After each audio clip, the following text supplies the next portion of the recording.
How's it? Why is it so difficult to get our artistic visions as photographers across to the people who are hopefully looking at our photographs? I mean, this is kind of what everybody wants to know, isn't it? We want to become great artists and communicate clearly with our visions. So we're going to be jumping into that in a moment, but just first a quick word about today's fantastic sponsor of the Photographic Eye, PicDrop. PicDrop is a wonderful online image sharing and proofing system that, if you are a professional photographer, will save you hours of workflow issues having clients proof their images. You can upload your images straight to the galleries. You can share them with your clients through this single link. There's no zip files, there's no email attachments. And best of all, they can flag the images that they like. There's no misunderstanding. There's no room for confusion. To get your free trial of PicDrop, click on the link in the description box below. If you're anything like me, and I think most other photographers, we have an idea of something we'd like to express in our photographs. We see other people's images, and some of them are just kind of like, whatever. But some of them really resonate with us. They reach out and they connect.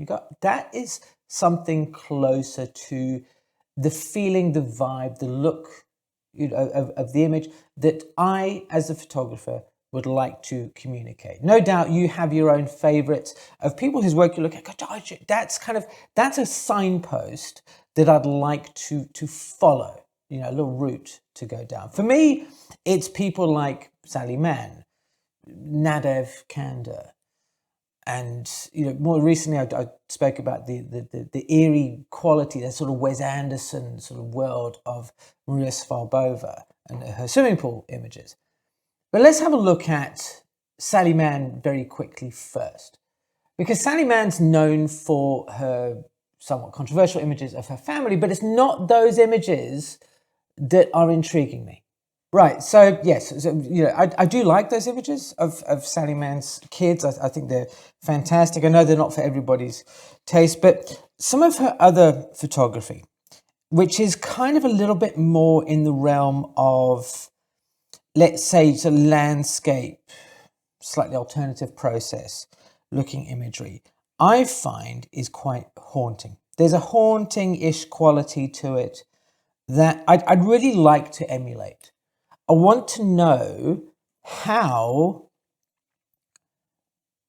we can get to that point where there's a stillness in her photography. I love the stillness about it, even though often there are things going on, like there's a fire in the background or something like that. Everything feels a little bit like a tableau, that you kind of like, oh, that's, it's been set up, but of course it's not. It's not at all like that. So, that's an experiment that I would really love to try out, but I'm not sure how I could go about that apart from possibly leaning into my kind of natural stillness, my natural quietness. I love being around things going on, but just being an observer rather than an active participant. Now, Nadav Kand is a similar sort of situation. I love his like funky, portraits and all that kind of stuff. But it was in a book called The Crossing that I really found, again, this kind of quiet stillness to images that I really enjoy. So part of this whole process is, I'm kind of struggling about, like, how do I get my artistic vision across to people?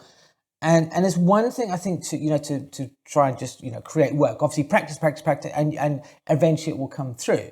As I think it was Chuck Close said, that the creation happens in the making. I think and Sean Tucker's said similar in his book. So the meaning in the making, or something along those lines.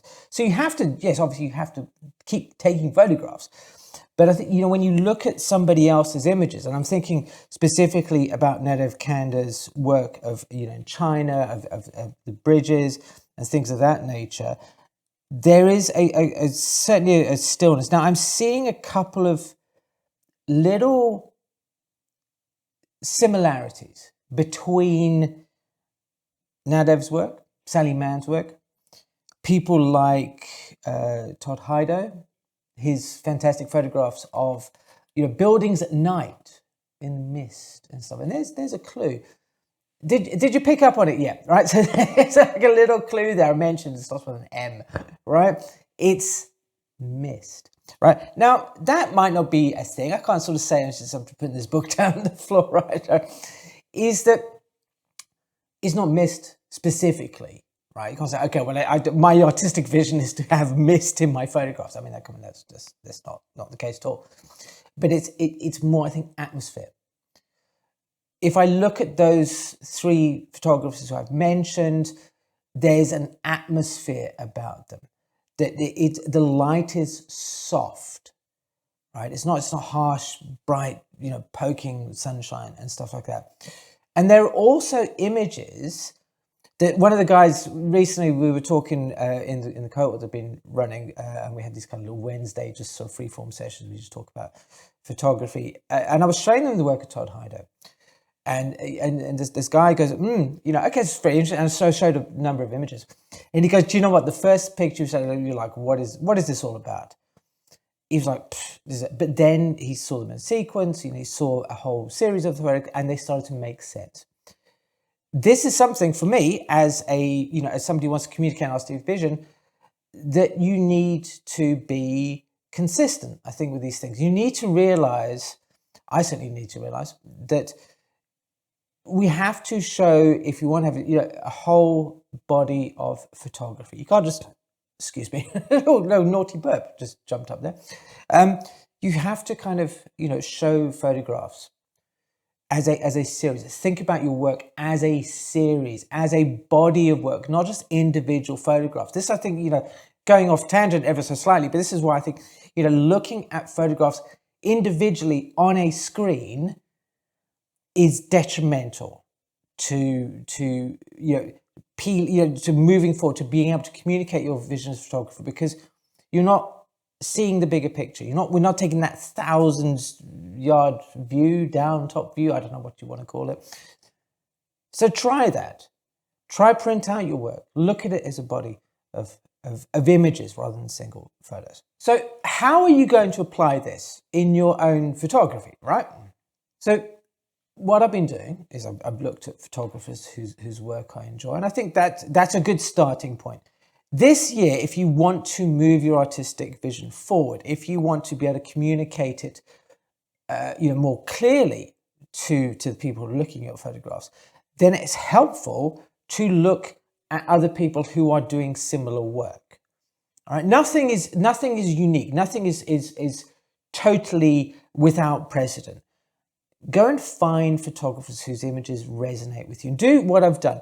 Find commonalities. 3 photographers, all of whom use light in a soft way. That they've recognized that the quality that soft light, diffuse light, misty light brings to their photographs is something that they can work with, that they can use its ability. This is what happens when you start to learn about using light and the different qualities that different types of light bring. So you might have, you might love landscape photography and you want, sort of very bright colors. You want saturated, punchy kind of stuff. So you go and find people who photograph in that style. If you do street photography and you're like, okay, well, the Cartier-Bresson kind of, that sort of Robert Frank sort of period doesn't really enthuse me. What about if you go to, sort of the more modern stuff, some of the Asian, street photography, which is a whole different kettle of fish, very different feel. Look at the commonalities between these photographs that you can take. And I often talk about cookery, analogies, because cookery, I love cooking, right? It's one of my pleasures, and I find it so easy just to talk about cooking and photography. Maybe we should do a whole cookery photography channel. But that's as it may, right? So we want to just pick out ingredients, inspiration, influence. These are all cool things. If you think that it's, you need to be completely unique, and there's a is that a tautology? I think no, something like that. Let me know in the comments. My brain's gone all thinking. When you like something's totally unique. Unique's an absolute, right? Either it is unique or it isn't. It's just like one of those things. Anyway, stop digressing, Alex. So you find the things. pick them out, be like a magpie, put them all together. You can use pick drop. That's a great way of saving images of your own, of having people look at them. You get some feedback, and then you can that 1,000-yard view again is so much easier. You can organize them, and of course you have access to them wherever you want because it's online. It's a browser-based system. You're not tied to your Lightroom catalog or something like that. And remember that also, I've been taking photographs for 30 years, actually longer than that. And my vision, my approach to photography has changed. It is always in motion. It's always moving, and growing, evolving. Sometimes it goes back on itself. It's okay, even if you are, and I think, most people watching the channel these days, have been taking photographs for quite some time. So maybe you're feeling a little bit, kind of, sort of lacking a little bit of motivation. And, quite frankly, look, if you are lacking a bit of motivation in taking photographs, it's okay. Like, don't worry about it, right? Just take a breather and come back when you're ready, right? Don't worry about it. So, be open to change. And if you want to, grow your photography, if you're ready to make a change in your photography, no matter where you are, I've got the cohort that's coming up end of April. There's a couple of spaces left. Click on the link in the description box below. I hope you found today's video helpful about moving your artistic vision forward, about communicating it to people. If you want to find out more about my own journey in certainly portrait photography, check out this video over here. Thank you ever so much for watching, and I will see you again soon.